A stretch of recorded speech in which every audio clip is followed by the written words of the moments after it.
ಈ ಬಾರಿಯ ರಾಜ್ಯ ಬಜೆಟ್ನಲ್ಲಿ ಬೆಂಗಳೂರಿಗೆ ಏನು ಕೊಟ್ಟಿದ್ದಾರೆ ಸಿದ್ದರಾಮಯ್ಯ, ಯಾವೆಲ್ಲ ಘೋಷಣೆಗಳನ್ನ ಮಾಡಿದ್ದಾರೆ ಅಂತ ನೋಡ್ತಾ ಹೋಗೋದಾದ್ರೆ ಪ್ರಮುಖವಾಗಿ ಜಿಬಿಎ ಚುನಾವಣೆ ಬೇರೆ ಇದೆ. ಈ ಸಂದರ್ಭದಲ್ಲಿ 5 ನಗರ ಪಾಲಿಕೆಗಳಿಗೆ 1233 ಕೋಟಿ ಮೊತ್ತದ ರಸ್ತೆ, 158 ಕಿಲೋಮೀಟರ್ ರಸ್ತೆಯ ವೈಟ್ ಟ್ಯಾಪಿಂಗ್, ಅದಕ್ಕೊಂದು 1700 ಕೋಟಿ ಕೊಟ್ಟಿದ್ದಾರೆ. ಜೊತೆಯಲ್ಲಿ ಸಿಲ್ಕ್ ಬೋರ್ಡ್ನಿಂದ ಕೆಆರ್ ಪುರಂವರೆಗೂ ಕೂಡ ರಿಂಗ್ ರೋಡ್ಗೆ ಚಾಲನೆ ಕೊಟ್ಟಿದ್ದಾರೆ. ಹೊರವರ್ತುಲ ಈ ಔಟರ್ ರಿಂಗ್ ರೋಡ್ ರಸ್ತೆಗೆ 450 ಕೋಟಿ ರೂಪಾಯಿನ ಮೀಸಲಿಡ್ತಿದ್ದಾರೆ. 273 ಕೋಟಿ ವೆಚ್ಚದಲ್ಲಿ ರಾಜಕಾಲುವೆಗಳ ಮೇಲ್ದರ್ಜೆ ಮಾಡೋದಕ್ಕೆ ಈಗ ಅನುಮತಿ ಸಿಕ್ಕಿದೆ. ಬೆಂಗಳೂರು ಅಭಿವೃದ್ಧಿಗೆ 7,000 ಕೋಟಿಯಷ್ಟು ಅನುದಾನವನ್ನ ಘೋಷಣೆ ಮಾಡಿದ್ದಾರೆ. 3 ವರ್ಷದಲ್ಲಿ 450 ಕಿಲೋಮೀಟರ್ ರಸ್ತೆಗೆ ವೈಟ್ ಟ್ಯಾಪಿಂಗ್ ಆಗುತ್ತೆ. 5 ನಗರ ಪಾಲಿಕೆಗಳಿಗೆ 1233 ಕೋಟಿಯನ್ನ ಘೋಷಣೆ ಮಾಡಿದ್ದು. ಹೀಗೆ ಬರೋಬ್ಬರಿಯಾಗಿ 5 ಪಾಲಿಕೆಗಳಿಗೆ 7,000 ರೂಪಾಯಿ ಅಂದ್ರೆ ಬೆಂಗಳೂರು ಅಭಿವೃದ್ಧಿಗೆ ಈ ಬಾರಿ ಬಜೆಟ್ನಲ್ಲಿ ಘೋಷಣೆ ಮಾಡಿದ್ದಾರೆ. ಜೊತೆಯಲ್ಲಿ ನೋಡಿ 3,000 ಕೋಟಿ ವೆಚ್ಚದಲ್ಲಿ 450 ಕಿಲೋಮೀಟರ್ ರಸ್ತೆ ಇರಬಹುದು. ನಂತರದಲ್ಲಿ ಇದೆಲ್ಲ ಬೆಂಗಳೂರಿಗೆ ಸಿಗ್ತಾ ಇರೋ ಅಂಶಗಳು. ಬೆಂಗಳೂರಿನಲ್ಲಿ 175 ಜಂಕ್ಷನ್ಗಳ ಸೌಂದರ್ಯೀಕರಣ, ಇನ್ನಷ್ಟು ಬ್ಯೂಟಿಫಿಕೇಶನ್ ಮಾಡೋ ಕೆಲಸ. 500 ಕಿಲೋಮೀಟರ್ ಉದ್ದದ ಪಾದಚಾರಿ ಮಾರ್ಗಗಳೇನಿದೆಯಲ್ಲ, ಫುಟ್ಪಾತ್, ಇದನ್ನ ಮೇಲ್ದರ್ಜೆ ಮಾಡುವುದು. ಬೆಂಗಳೂರಿನಲ್ಲಿ 100 ಸ್ಕೈ ವಾಕ್ಗಳ ನಿರ್ಮಾಣ ಮಾಡುವ ಉದ್ದೇಶವನ್ನ ಹೇಳಿದ್ದಾರೆ. ಬೆಂಗಳೂರಿನಲ್ಲಿ 40 ಕಿಲೋಮೀಟರ್ ಸುರಂಗ ಮಾರ್ಗದ ನಿರ್ಮಾಣ ಮಾಡೋದಕ್ಕೂ ಕೂಡ ಘೋಷಣೆ ಆಯಿತು. ಕೆಆರ್ ಪುರಂದಿಂದ ಮೈಸೂರು ರಸ್ತೆಯವರೆಗೆ 40 ಕಿಲೋಮೀಟರ್ ಅಂತರದಲ್ಲಿ ಒಂದು ಸುರಂಗ ಮಾರ್ಗ, 40,000 ಕೋಟಿ ವೆಚ್ಚದಲ್ಲಿ ಸುರಂಗ ನಿರ್ಮಾಣಕ್ಕೂ ಕೂಡ ಇವತ್ತು ಪ್ರಸ್ತಾಪ ಮಾಡಿದ್ದಾರೆ. 1ನೇ ಹಂತದಲ್ಲಿ 17 ಕಿಲೋಮೀಟರ್ ಉದ್ದದ ಕೆಲ ಯೋಜನೆಗಳು, 3,000 ಕೋಟಿ ವೆಚ್ಚದಲ್ಲಿ 450 ಕಿಲೋಮೀಟರ್ ಉದ್ದದ ರಸ್ತೆ, ಇದು ಬೆಂಗಳೂರಿನಲ್ಲಿ ಮಾಡುವಂಥದ್ದು. ಬೆಂಗಳೂರಿಗೆ ಬರಪೂರ್ವ ಘೋಷಣೆಗಳನ್ನ ಮಾಡಿದ್ದಾರೆ. ಇವೆಲ್ಲವೂ ಕೂಡ ಬ್ರ್ಯಾಂಡ್ ಬೆಂಗಳೂರು ಪರಿಕಲ್ಪನೆಯ ಅಡಿಯಲ್ಲಿ ಇವತ್ತು ಮಾನ್ಯ ಮುಖ್ಯಮಂತ್ರಿಗಳು ಬಜೆಟ್ನಲ್ಲಿ ಪ್ರಸ್ತಾಪಿಸಿರುವಂಥ ವಿಚಾರ. ಬಹಳ ಪ್ರಮುಖವಾಗಿ ಸುರಂಗ ರಸ್ತೆ ಇರಬಹುದು. ನಂತರದಲ್ಲಿ ಸಿಲ್ಕ್ ಬೋರ್ಡ್ ವರೆಗೂ, ಹೆಬ್ಬಾಳದಿಂದ ಸಿಲ್ಕ್ ಬೋರ್ಡ್ ವರೆಗೂ ಕೂಡ ಉತ್ತರ ದಕ್ಷಿಣ ಕಾರಿಡಾರ್ ವಿಚಾರ ಪ್ರಸ್ತಾಪ ಮಾಡಿದ್ದಾರೆ. ಹೆಬ್ಬಾಳದಿಂದ ಸಿಲ್ಕ್ ಬೋರ್ಡ್ ಸುರಂಗ ಮಾರ್ಗಕ್ಕೆ 17,780 ಕೋಟಿಯನ್ನ ಪ್ರಸ್ತಾಪ ಮಾಡಿದ್ದಾರೆ.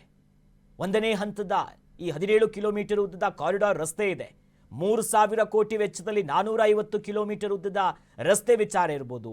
175 ಜಂಕ್ಷನ್ಗಳನ್ನ ಡೆವಲಪ್ ಮಾಡೋದು, ಫುಟ್ಪಾತಿಗೆ ಸಂಬಂಧಪಟ್ಟಂತೆ 500 ಕಿಲೋಮೀಟರ್ ಉದ್ದದ ಪಾದಚಾರಿ ಮಾರ್ಗವನ್ನು ಮೇಲ್ದರ್ಜೆಗೊಳಿಸೋದು, 100 ಸ್ಕೈ ವಾಕರ್ಗಳನ್ನ ನಿರ್ಮಾಣ ಮಾಡುವಂಥ ಉದ್ದೇಶ. ಟ್ರಾಫಿಕ್ ಸಮಸ್ಯೆ ಅಷ್ಟರ ಮಟ್ಟಿಗಿದೆ ಬೆಂಗಳೂರಿನಲ್ಲಿ.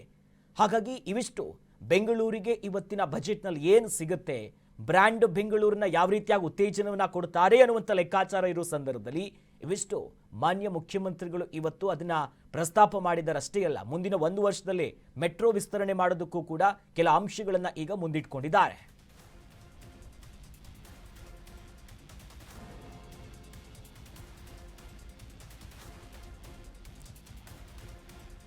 ಜೊತೆಲಿ ನೋಡಿ, ಹೆಬ್ಬಾಳ ಸಿಲ್ಕ್ ಬೋರ್ಡ್ ವರೆಗೂ ಕೂಡ ಉತ್ತರ ದಕ್ಷಿಣ ಕಾರಿಡಾರ್ಗೂ ಕೂಡ ಇವತ್ತು ಪ್ರಸ್ತಾಪ ಆಯಿತು.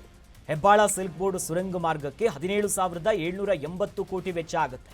ಸುರಂಗ ಮಾರ್ಗ ನಿರ್ಮಾಣಕ್ಕೆ 17,780 ಕೋಟಿ ಮೊತ್ತಕ್ಕೀಗ ಘೋಷಣೆ ಮಾಡಿದ್ದಾರೆ. ಸುರಂಗ ಮಾರ್ಗ ಹಾಗೂ ಮೇಲ್ಸೇತುವೆ ರಸ್ತೆಗೆ 2,250 ಕೋಟಿ ಅಂತೆ. ಹೆಬ್ಬಾಳದಿಂದ ಈ ಮೇಕ್ರಿ ಸರ್ಕಲ್ ವರೆಗೂ ಕೂಡ ಸುರಂಗ ಮೇಲ್ಸೇತುವೆ. ಮುಂದಿನ 1 ವರ್ಷದಲ್ಲಿ ನಮ್ಮ ಮೆಟ್ರೋವನ್ನ ಕೂಡ ವಿಸ್ತರಣೆ ಮಾಡೋದಕ್ಕೆ ಇವತ್ತು ಪ್ರಸ್ತಾಪ ಆಗಿದೆ.